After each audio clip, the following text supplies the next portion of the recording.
Slam even started, and what the industry is quietly recalibrating because of it. To understand the shape of that decision, you have to look at who Eala is sharing that Thursday evening with. The 2026 edition of the Stars of the Open exhibition, presented by Chase, has been built around a very specific bet. On the men's side, the USTA slotted in João Fonseca, the 19-year-old Brazilian who has become the fastest rising commercial force in men's tennis. On the women's side, they slotted in Alex Eala, two rising stars from countries that have historically sat on the margins of tennis's traditional map, headlining Ashe together on the same night before the tournament proper begins. That isn't a coincidence. That is a scheduling department reading a demand map and drawing new borders on it. But this is where the honest tension of the story lives, because the moment you look at Eala's resume, you can hear the pushback forming. She has never played a Grand Slam quarterfinal. Her career high, as of this week, is world number 20. She has exactly one WTA Tour singles title to her name. And by the traditional metrics that the sport uses to justify primetime positioning on Arthur Ashe, deep major runs, veteran star power, established box office, she is, on paper, an unusual choice for the marquee. Fair-minded tennis observers have quietly raised the question, is this the USTA meeting real demand, or is this the USTA trying to manufacture it? It's a legitimate question. It deserves a real answer, because if the USTA is guessing wrong, the seats stay empty on Thursday night, and the whole experiment reads as a marketing overreach. If they are guessing right, they will have identified a demographic wave before their competitors did, and the rest of tennis will spend the next 3 years trying to catch up. The evidence on the ground, the ranking movement, the recent match results, the secondary market pricing, the elite doubles partner who chose her all points in one direction. It points toward the USTA being early to a market that is about to become impossible to ignore. Let's walk through why. The first piece of evidence is the booking itself, because it isn't ambiguous. The USTA's official Stars of the Open page confirms the lineup and the date. Arthur Ashe Stadium. Evening session, Thursday, August 27th, 6 p.m. Eala's name printed next to Fonseca, next to Iva Jovic, next to Lerner Tien, next to Amanda Anisimova, next to Marta Kostyuk. That is not a warm-up court lineup. That is the room the USTA has decided contains the future of the sport, and Eala's chair is in it. The second piece of evidence is the performance that made the booking commercially defensible. On August 3rd, in the final of the Mubadala DC Open, Eala walked onto court against Jessica Pegula, the world number 3, an American with a passionate home crowd, a player who had never lost a match to anyone outside the top 20 on North American hard courts this season. Eala lost the first set 4-6. She won the second 6-4, and then in the deciding set, she did something that changes how a career is discussed. She won it 6-love. A final set bagel in a WTA 500 final against a top 3 player. She became the first Filipina ever to win a WTA 500 title, and she did it with a scoreline that ended the debate about whether her ceiling was real. The third piece of evidence arrived the following morning. The updated PIFWTA rankings published August 4th moved her from number 28 to number 20, 8 places in 1 week. First Filipina in history inside the WTA top 20.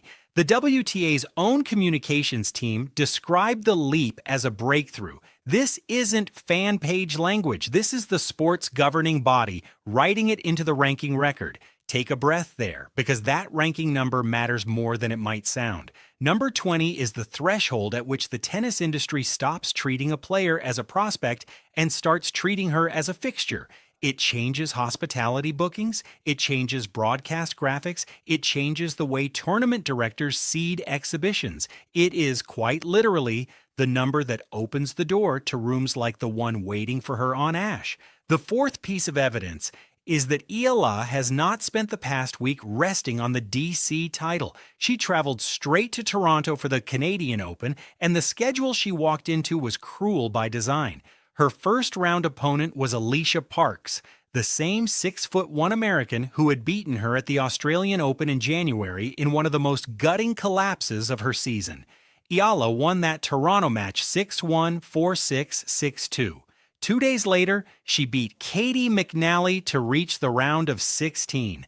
The Filipino coverage of that McNally win, in a session Sportsnet described as one of the loudest of the tournament, was the moment that Toronto realized what New York is about to realize. Eala isn't a one-week story. She is stringing. She is compounding. She is playing the best tennis of her life in the exact window the calendar wants her to. And that leads to the fifth piece of evidence, which is the piece the casual fan doesn't see, the secondary market. When Stars of the Open tickets first went on sale, they started at $30 for general admission. That was the entry point.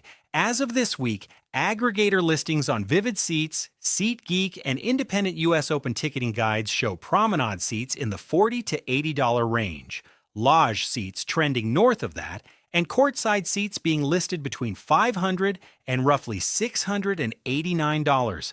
A price spread that wide, that early on an exhibition, before a competitive point has been played, that is a demand signal. Whether the session is technically sold out in an official capacity is not something the USTA has publicly confirmed, and this script won't claim what the USTA hasn't said. But the pricing distribution tells its own story, and that story has one central character. The sixth piece of evidence is the one that hasn't been talked about enough. Earlier this summer, the U.S. Open announced its mixed doubles field for the newly restructured championship being played August 24th through 26th. Eala is in that field. Her partner is Felix Auger-Aliassime, the Canadian currently ranked number 4 on the ATP Tour. This is her first ever Grand Slam mixed doubles appearance. And the significance is this: a top 4 ATP player choosing his first ever mixed doubles partner from the WTA selected the world number 20 from the Philippines.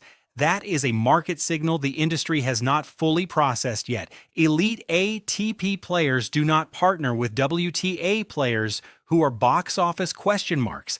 They partner with players whose names move the needle. Auger-Aliassime's choice is a peer-level validation that arrived before the exhibition booking, before the ranking jump, before the DC title. He read the signal early. The USTA is reading it now. The authority on this story does not come from a pundit or a television commentator, and the temptation to lean on those voices is exactly why this script is going to resist it. The most credible authority is the WTA itself. In the Rankings Watch article published August 4th, the WTA wrote, in its own institutional voice, that Eala's breakthrough title propelled her 8 places to a career-high number 20, and that she became the first Filipina to reach that height. That paragraph is not commentary. That is the sport's governing body writing something into the permanent record.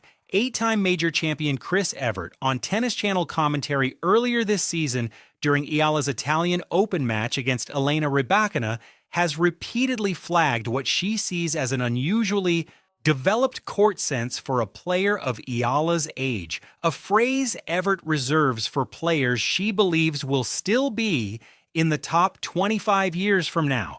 Even the loser of the DC final understood what she had just been part of. Jessica Pegula, standing at the trophy ceremony after being handed a final set bagel by a 21-year-old, was gracious in defeat and honest about the level she had just faced. Filipino tennis media, from the Inquirer to ABS-CBN to GMA Network, are covering Eala not as an emerging story, but as an established one, and that shift in coverage tone is itself a kind of authority. When the reporters who watched you grow up stop calling you a prospect, something has changed in the way the world is going to speak your name.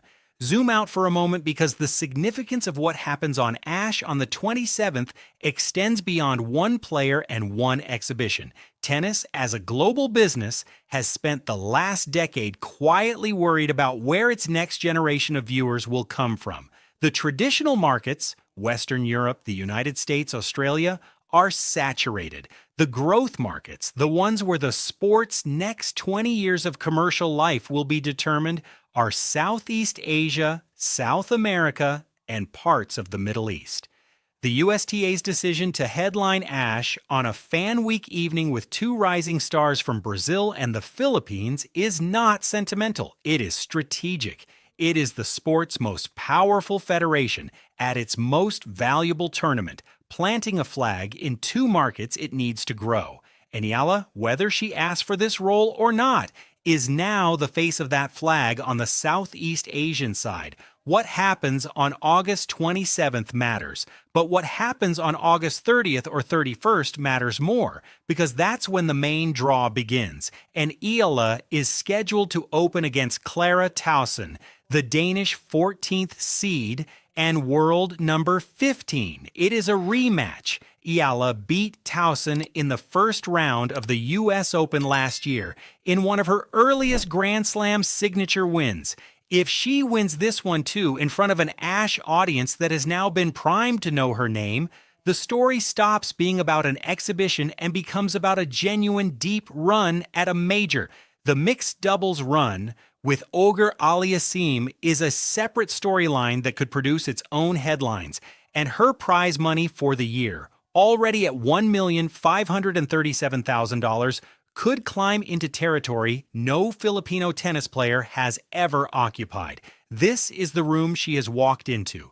The question is only how far into it she goes. None of this arrived without cost, and it's important not to skip past that. 7 months ago, on a court in Melbourne at the Australian Open, Eala won the first set of her opening round match against Alicia Park's sixth love. A bagel, total control, and then something snapped. She lost the second set 6-3, lost the third 6-2, and walked off court having been outscored 12-3 across the final two sets. It was one of the most public collapses of her season, and it happened in the first week of the calendar year on a Grand Slam stage with the whole tennis world watching. The Filipino press, the ones who love her most, wrote about it with a hand over the mouth. 7 months. That is how long it took her to answer that match. She answered it in Toronto on August 5th on a hard court under lights against the same opponent, and she won 6-1, 4-6, 6-2. The scoreline was the mirror image of the wound. From that January night in Melbourne to the Ashe evening scheduled for August 27th is a 7-month arc that includes a collapse, a climb, a title, and a top 20 debut. The Ashe booking is not a gift, it is a receipt. So think about the rooms she is in now. The room where the WTA writes its rankings. Her name is inside the top 20 of that room for the first time in Philippine history. The room where the U.S. Open schedules its Fan Week showcase. Her name is on the Arthur Ashe evening slate next to Fonseca and Anisimova and Jovic. The room where the top 4 ATP players decide who they want to play mixed doubles with. Felix Auger-Aliassime picked her. The room where secondary market ticket aggregators track demand curves for an exhibition 3 weeks out. Courtside seats are being listed between $500 and nearly $700, and the entry price started at $30. The seats started at $30. The rooms she's in now don't. 7 months ago, she was walking off a court in Melbourne having lost 12